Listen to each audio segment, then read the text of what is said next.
लेकिन अभी तो ये झांकी है, अभी तो बहुत कुछ बाकी है।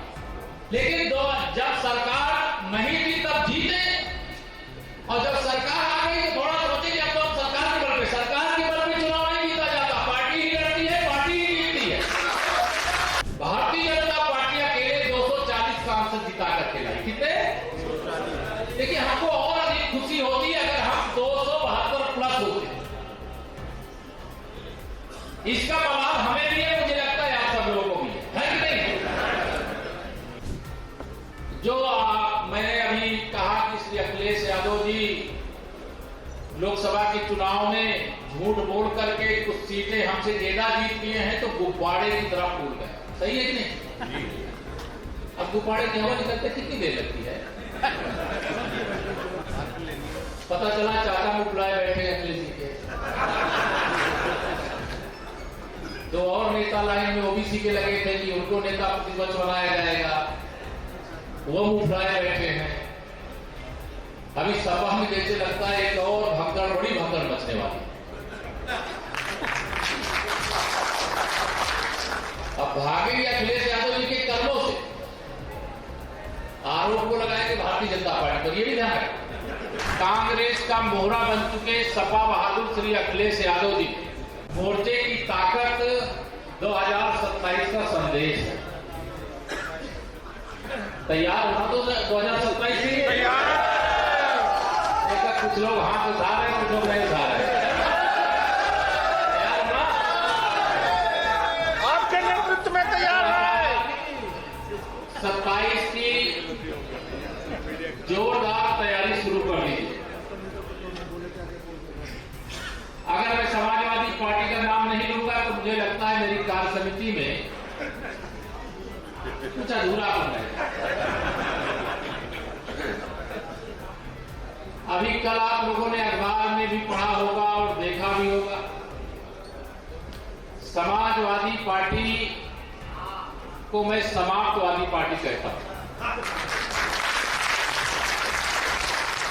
कांग्रेस का मोहरा बन चुके सपा बहादुर श्री अखिलेश यादव जी बहुत योजनाबद्ध तरीके से पिछड़ों को भी, दलितों को भी पहला धोखा देकर के अपने पतन की उन्होंने शुरुआत कर ली। श्री माता प्रसाद पांडे जी नेता प्रतिपक्ष बने, मैं तो उनको बधाई देता हूं, लेकिन अखिलेश यादव जी की असलियत सामने आई कि नहीं आई? तो अखिलेश यादव जी को यह पता रहना चाहिए कि उनके बारे में किसी को कोई भ्रम नहीं है। उत्तर प्रदेश के अपराधियों के, माफियाओं के, भ्रष्टाचारियों के अगर कोई सरगना है तो श्री अखिलेश यादव जी एंड कंपनी। सही है? अगर कोई वो ये कहे कि समाजवादी पार्टी का और अपराधियों से रिश्ता कभी खत्म हो सकता है क्या? जोर से बताओ, खत्म हो सकता है? अगर रिश्ता खत्म हो गया तो मुझे समाप्त करने की जरूरत ही नहीं पड़ेगी। अगर सपा का अपराधियों से, माफियाओं से, दंगाइयों से रिश्ता खत्म हो गया, भ्रष्टाचारियों से रिश्ता खत्म हो गया, तो सपा अपने आप ही समाप्त हो जाएगी। फिर हमें आपको मेहनतें नहीं करनी पड़ेगी।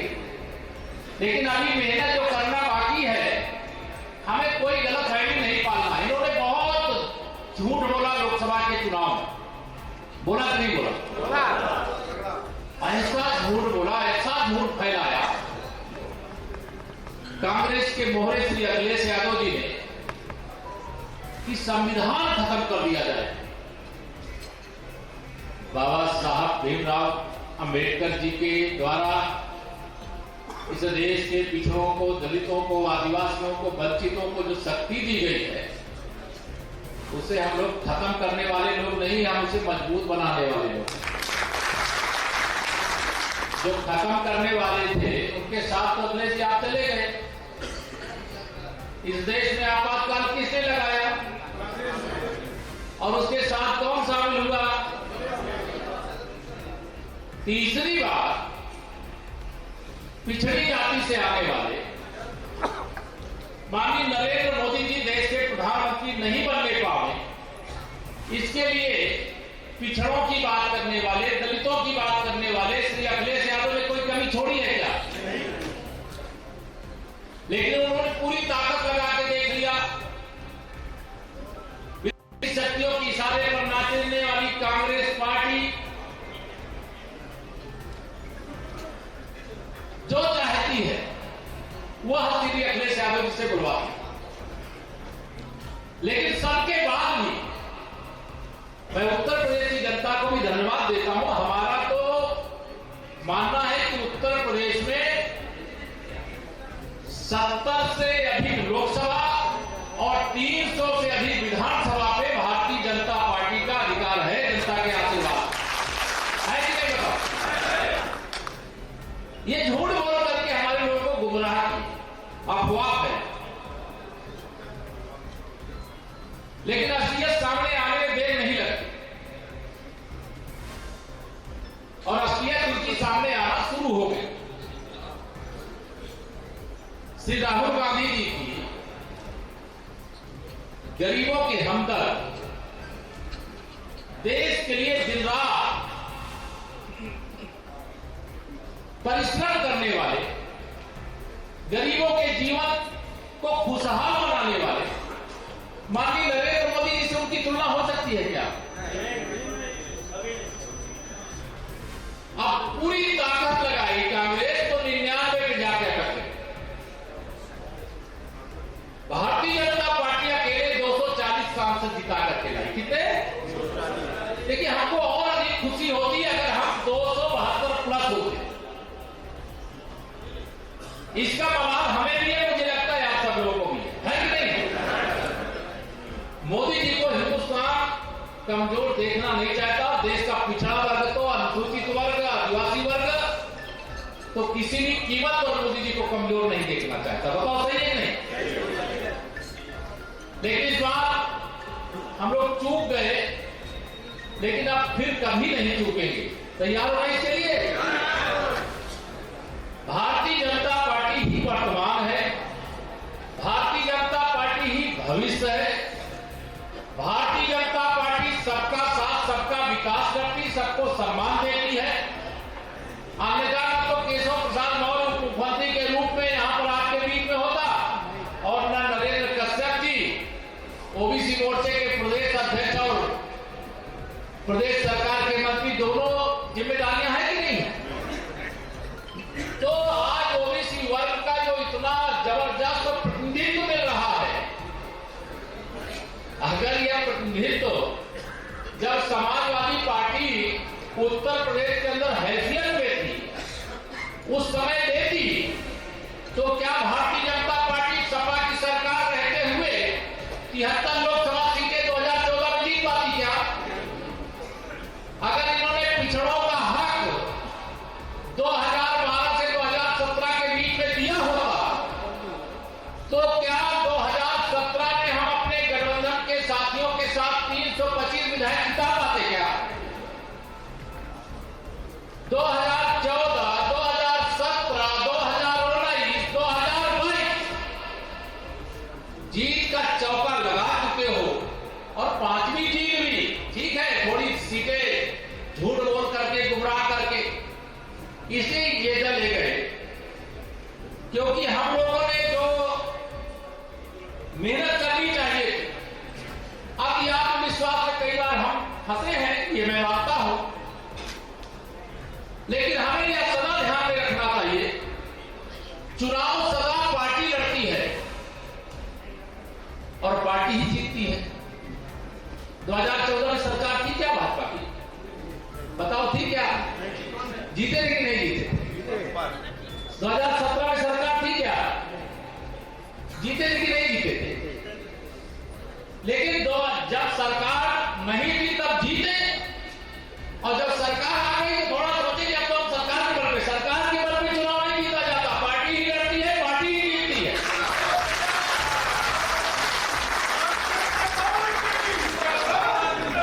इसलिए अब 2024 में जो चूक हुई उसको भूल करके 2027 में पार्टी की एक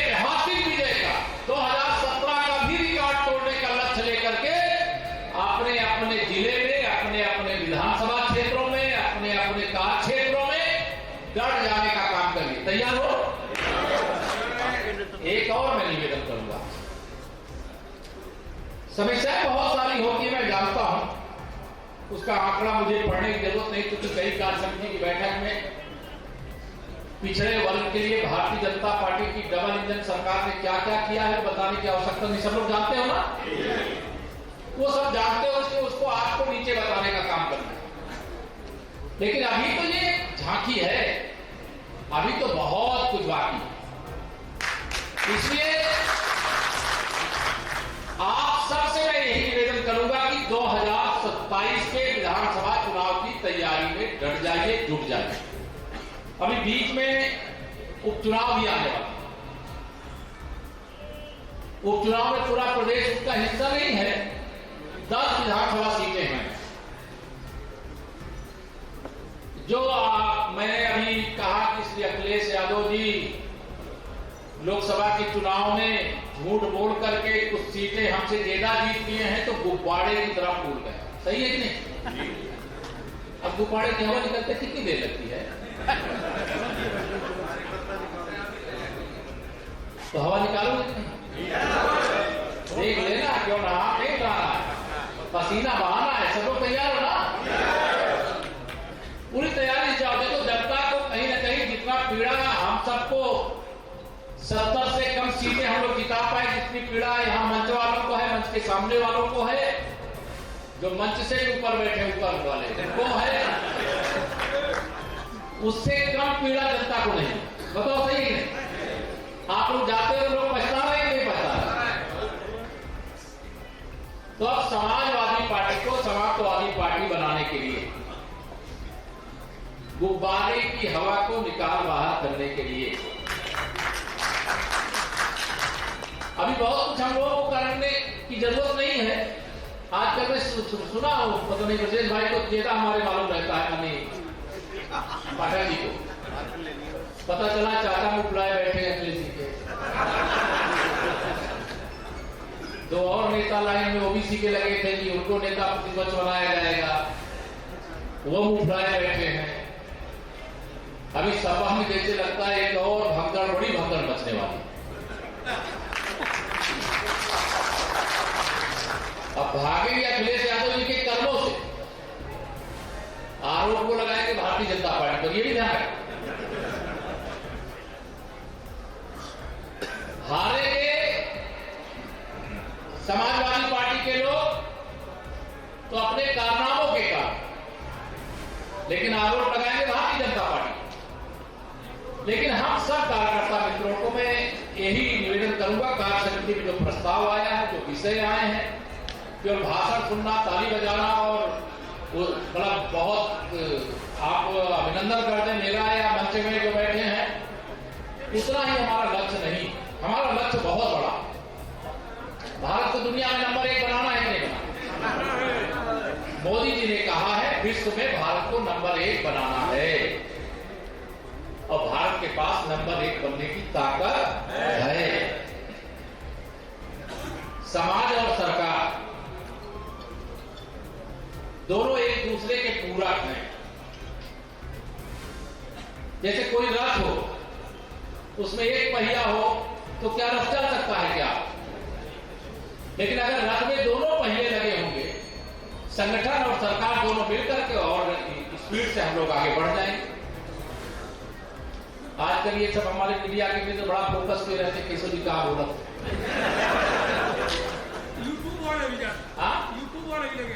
वहां बहुत फेंकू लोग दिन भर फेंकते रहते हैं। देखिए एक बात बताऊं मैं आपको, बहुत यूट्यूब पे क्या चल रहा है, सोशल मीडिया में क्या चल रहा है, मीडिया में क्या चल रहा है, उससे कभी प्रभावित मत हो, क्योंकि भारतीय जनता पार्टी में जो मीडिया या सोशल मीडिया में चल रहा होता है वह अलग होता है, और जो होना होता है वो अलग होता है। इसलिए कभी उससे प्रभावित नहीं हो। एक बात से सतर्क रहिए, आजकल सोशल मीडिया के प्लेटफॉर्म जो आत्मनिर्भर भारत को नहीं देखना बर्दाश्त कर पा रहे हैं, वह विदेशी शक्तियां भी कांग्रेस के साथ लग करके कांग्रेस के मोहरे श्री अखिलेश यादव जी के साथ लग करके दिन भर दुष्प्रचार करते कि नहीं करते? और आप लोग सोते रहते हो। अगर कोई भी गलत चीजें कहीं पोस्ट करता है तो मैं जानता हूं कि अगर आप आक्रमण शुरू कर दोगे तो मैदान छोड़ करके भाग जाएगा। तो सही है कि नहीं? जब आप कुछ चीज पढ़े वो झूठ फैला दे, अगर झूठ फैलाने लगे कि संविधान खत्म हो जाएगा, तो अभी जो यहां सब हमारे पढ़े लिखे योग्य लोग बैठे हो, कोई भी संविधान खत्म कर सकता है क्या? अब कहते संविधान खत्म कर देंगे, कोई आरक्षण खत्म कर सकता है क्या? ना संविधान खत्म हो सकता है, ना आरक्षण खत्म हो सकता है, और ना भाजपा खत्म हो सकती है। ध्यान रखना। लेकिन वो दुष्प्रचार करते हैं और हम उनके दुष्प्रचार का मुकाबला नहीं करेंगे तो सोशल मीडिया का प्लेटफॉर्म एक ऐसा प्लेटफॉर्म है जिस प्लेटफॉर्म के माध्यम से आजकल बहुत सारे गांव में जो थोड़ा भी पढ़े लिखे सबके पास स्मार्टफोन तो है ना।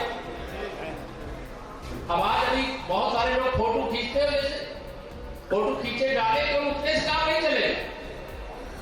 अखिलेश यादव जी क्या पोस्ट कर रहे हैं और उनके गैंग के लोग क्या पोस्ट कर रहे हैं, उस पर नजर रखो।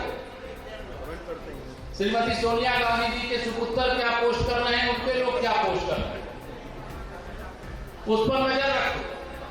और उसमें सही कमेंट क्या हो सकता है, वह कमेंट करने में देरी मत लगाओ। अगर वो हमारे खिलाफ, हमारे नेता के खिलाफ दुष्प्रचार करेंगे तो हम सही बात उनके प्लेटफॉर्म पर लिख ही सकते, नहीं लिख सकते? कितने लोग लिखते होगा? अरे यार हम तो कई बार चेक करते, उसमें हमें बात आवाज नहीं मिलते नहीं।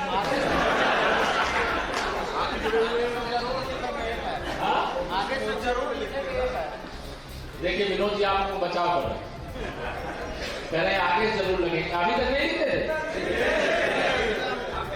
हमें सदा ध्यान रखना है, हमें भाषा की मर्यादा का ख्याल रखना है, ध्यान रखना है। हम कभी भी गलत शब्दों का प्रयोग नहीं करेंगे, लेकिन जो सही बात है वो बात जरूर कहेंगे। अगर इनके कारनामे खराब नहीं होते देश में, अगर कांग्रेस की अगुवाई वाली सरकारों की, तो क्या मोदी जी के नेतृत्व में देश में भारतीय जनता पार्टी की सरकार बनती क्या? अगर समाजवादी पार्टी ने ईमानदारी से प्रदेश की सेवा की होती तो क्या भारतीय जनता पार्टी को इतने प्रचंड बहुमत के साथ अवसर मिलता क्या? इन्होंने अच्छा नहीं किया, इसलिए जनता ने हमें आशीर्वाद दिया, अवसर दिया। इस बार केवल झूठ के सहारे उन्होंने विजय प्राप्त की है, परिश्रम के सहारे विजय प्राप्त नहीं की, नीतियों के सहारे विजय प्राप्त नहीं की, गरीबों के कल्याण के मुद्दे पर विजय प्राप्त नहीं की, पिछड़ों के हितों के लिए बिना भेदभाव के काम उन लोगों ने कभी नहीं किया। और आप सब जानते हो, जैसे ही श्री अखिलेश यादव जी को कोई मौका मिलता है तो सीधे पता नहीं उनको मेरे ऊपर ही निशाना लगाते नहीं। डबका आगे डबका इससे आपको लगता नहीं है कि अगर वो पिछड़े वर्ग को बर्दाश्त कर पाओ तो मेरे ऊपर निशाना लगाओगे क्या? ओली का डबका है, ओली का। उनको ओबीसी का कोई भी नेता हो, एससी का कोई भी नेता हो, गरीबों का कोई भी नेता हो, उनको बर्दाश्त ही नहीं है। इसलिए मैं आप सब लोगों को यहां पर आह्वान करूंगा, इस बहुत बड़ी जिम्मेदारी आप सबके कंधे पर है। उत्तर प्रदेश में 50% से अधिक पिछड़ा वर्ग है, 20% से अधिक हमारा अनुसूचित वर्ग है। सामान्य वर्ग को तो ये माना जाता है, कई बार विरोधी भी हमारी कहते हैं कि तो अगड़ों की पार्टी कहते हैं कि नहीं कहते। अब पिछड़ा भी हमारे साथ, अगड़ा भी हमारे साथ, एससी भी हमारे साथ, तो ये हरा पाएंगे क्या? तो मैं आप सब लोगों को आज प्रदेश कार्य समिति में इतनी बड़ी संख्या में ऐतिहासिक सफलता के लिए मैं प्रदेश की संपूर्ण टीम को बहुत बधाई देता हूं। सामने बैठे हुए भी सभी वरिष्ठ साथियों को, सब जिम्मेदार लोग बहुत योग्य। और एक बात ध्यान रखना, आपके उज्जवल भविष्य की गारंटी है, मैं बता दे रहा हूं। बहुत अपेक्षाएं मन में होती हैं, कई बार पूरी नहीं होती है, तो लगता है कि अच्छा हमको इस लक्ष्य को लेकर के आए, ये लक्ष्य हमारा पूरा नहीं हुआ तो हम जाएंगे अब आराम करेंगे। नहीं, हम और काम करेंगे। अगर हमारी ओर नजर नहीं गई है तो हमारी ओर पार्टी की नजर जाए, इससे और अच्छा काम करेंगे।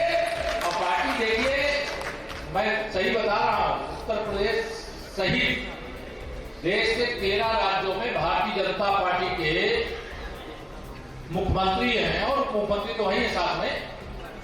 15 राज्यों में हमारे, जहां हम मुख्यमंत्री नहीं, हमारे मुख्यमंत्री नहीं है, सहयोगी दल के मुख्यमंत्री हैं और हमारे उप मुख्यमंत्री हैं, उसमें से मैं जानता हूं 75%, 80% से ज्यादा लोग ऐसे होंगे जो आज मुख्यमंत्री और उप मुख्यमंत्री और मंत्री बने हुए बैठे हैं, बनने से पहले उनको नहीं मालूम था कि वो बनने वाले। हाँ, जैसे माननीय नरेंद्र मोदी जी के नेतृत्व में हमारी सरकार बन रही, तो प्रधानमंत्री माननीय मोदी जी बनेगी, है तो पूरा देश और दुनिया जाएगी। और तीसरी बात, सरकार बनाने का यह सौभाग्य अगर प्राप्त हुआ है स्वतंत्र भारत के इतिहास में, तो वह माननीय नरेंद्र मोदी जी के नेतृत्व में भारतीय जनता पार्टी को प्राप्त हुआ है। थोड़ी देर में हमारे माननीय मुख्यमंत्री जी का भी आगमन होने वाला है। आज सब लोगों से मेरा एक ही आह्वान, एक ही अपील है, उपचुनाव और 2027 के चुनाव की तैयारी में जुट जाइए। अभी एक बेटी ने कहां से पता किया, उस बेटी ने, उस पत्रकार मित्रों ने पूछा कि तुम्हारा जब निशाना लगा रहे कि ध्यान कहां था, तो उन्होंने कहा भगवान श्री कृष्ण जैसे अर्जुन से कह रहे थे कि कर्म करो फल की इच्छा मत करो, कर्म करो फल की इच्छा मत